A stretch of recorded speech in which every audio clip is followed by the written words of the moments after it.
کا ذکر ہے کہ ایک سرسبز و شاداب پہاڑیوں کے درمیان بسے ایک چھوٹے سے گاؤں میں راج نامی ایک نوجوان لڑکا رہتا تھا۔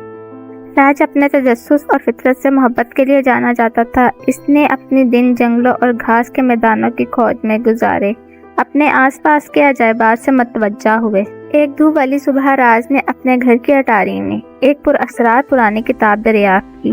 یہ ایک قدیم زبان میں لکھا گیا تھا جسے وہ سمجھ نہیں سکتا تھا۔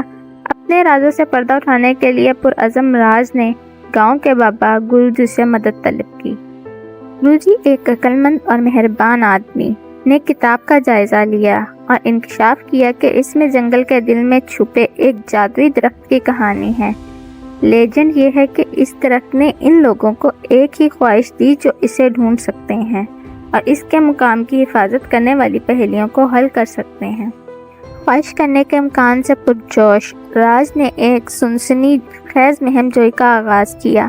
وہ گھنے جنگلوں میں سے گزرتا تھا، چیلنجوں کا سامنا کرتا تھا اور راستے میں پہیلیوں کو حل کرتا تھا۔ کئی دنوں کی تلاش کے بعد راج نے چمکتے پتوں کے ساتھ ایک شاندار درخت کو ٹھوکر ماری جو قیمتی جوہرات کی طرح چمک رہا تھا۔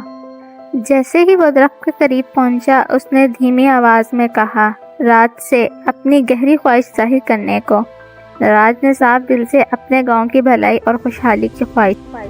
فوری طور پر درخت پہلے سے زیادہ چمک اٹھا اور غمجوشی اور خوشی کی لہر پورے گاؤں میں پھیل گئی۔ فصلیں پھل پھول گئیں، بیمار کی صحت بحال ہوئی اور اہم ہنگی نے ہوا بھر دی۔ راج کی بے لوث خواہش کی خبر دور دور تک پھیل گئی۔ ہر جگہ لوگوں کے درمیان شفقت اور سخاوت کی حوصلہ افزائی ہوئی۔ راج اپنے گاؤں میں ایک ہیرو بن گیا جو اپنی ہمت اور ہمدردی کے لیے جانا جاتا تھا۔ اس دن کے بعد سے گاؤں میں ترقی ہوئی اور راج فطرت کو پسند کرتا رہا۔ جادوئی درخت کی کہانی اور بے لوث خواہشات کی طاقت کو ہر شخص کے ساتھ باندھتا رہا جس سے وہ ملتا تھا۔ جیسے جیسے وقت گزرتا گیا، جادوئی درخت کی یاد دیہاتوں کے دلوں میں نقش رہی۔ ان ناقابل یقین چیزوں کی یاد دہانی جو اس وقت ہوتی ہے جب احسان اور بے لوثی غالب ہوتے ہیں۔